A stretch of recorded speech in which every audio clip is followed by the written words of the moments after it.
સરદાર વલ્લભભાઈ પટેલ એક અજોડ પ્રતિભા હતા. સરદાર વલ્લભભાઈ પટેલનું નામ સાંભળતાની સાથે જ આપણે એક અનોખો ગૌરવ અનુભવાય છે. આપણા લોકલાડીલા અને આઝાદીની ચળવળ માટે મહત્વનો ભાગ ભજવનાર સરદાર વલ્લભભાઈ પટેલને આપણે આટલા વર્ષો પછી પણ ભૂલી શક્યા નથી. તેમણે આપણા દેશ માટે જે અમૂલ્ય યોગદાન આપ્યું છે તેને આપણે કેવી રીતે ભૂલી શકીએ. સરદાર વલ્લભભાઈ પટેલ, જેને આપણે લોખંડી પુરુષ તરીકે ઓળખીએ છીએ, તેમનો જન્મ ગુજરાતના નડિયાદમાં એક સામાન્ય ખેડૂતના ઘરમાં 31મી ઓક્ટોબર 1875ના રોજ થયો હતો.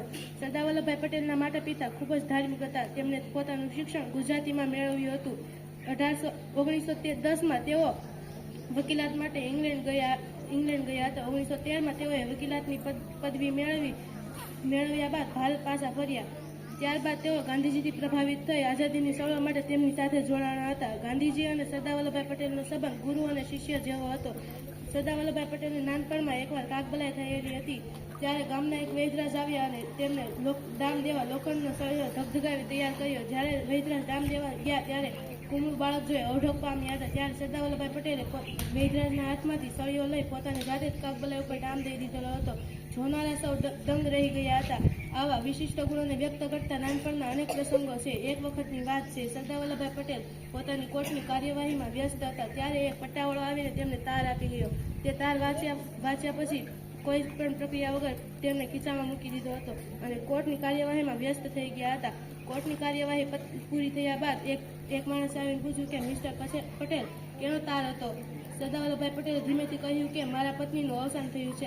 આમ કોઈ પણ રીતે લાગણી વશ થયા વગર પોતાની ફરજ પર અડગ રહ્યા હતા. સરદાર વલ્લભભાઈ પટેલને ખેડૂતો પ્રત્યે ખૂબ જ પ્રેમ હતો. તેમણે ખેડૂતો માટે ખૂબ જ સારા કાર્યો કરેલા છે. 1928માં જ્યારે સરકારે જમીન ઉપર લાગતો ટેક્સ ખેડૂતો માટે નાખ્યો, ત્યારે સરદાર વલ્લભભાઈ પટેલે ખેડૂતો સાથે મળી બારડોલી સત્યાગ્રહ કર્યો હતો અને ટેક્સ ભરવાની મનાઈ કરી દીધી હતી. ત્યારે સરકારે વલ્લભભાઈ પટેલ અને ખેડૂતો બંનેને જેલમાં પૂર્યા હતા. આથી ગાંધીજીએ સરદાર વલ્લભભાઈ પટેલને ખેડૂતોના સરદાર તરીકેનું બિરુદ આપ્યું હતું. ગાંધીજીએ 1931માં જ્યારે મીઠા માટેનો સત્યાગ્રહ કર્યો, ત્યારે પણ સરદાર વલ્લભભાઈ પટેલ તેમની સાથે હતા.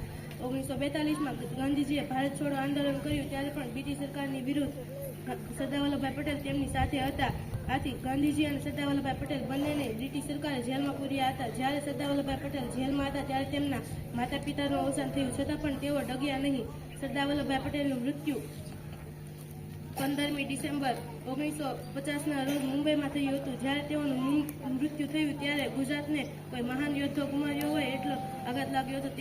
તેમની યાદમાં સરદાર સરોવર પાસે સ્ટેચ્યુ ઓફ યુનિટી નામે 182 મીટર ઊંચું એક પુતળું બાંધવામાં આવ્યું છે. ગુજરાતમાં આવા મહાન પુરુષો પહેલા હતા, આજે છે અને હંમેશા થતા આવશે. આવા મહાનુભાવોના લીધે ગુજરાતનો આજે જય જયકાર થઈ રહ્યો છે. સરદાર વલ્લભભાઈ પટેલ કહેતા હતા કે શરીર ભલે બકરી જેવું હોય પરંતુ કાળજું સિંહ જેવું રાખવું. જબ તક સૂરજ ચાંદ रहेगा, जब तक सूरज चांद रहेगा, सदा तुम्हारा नाम रहेगा.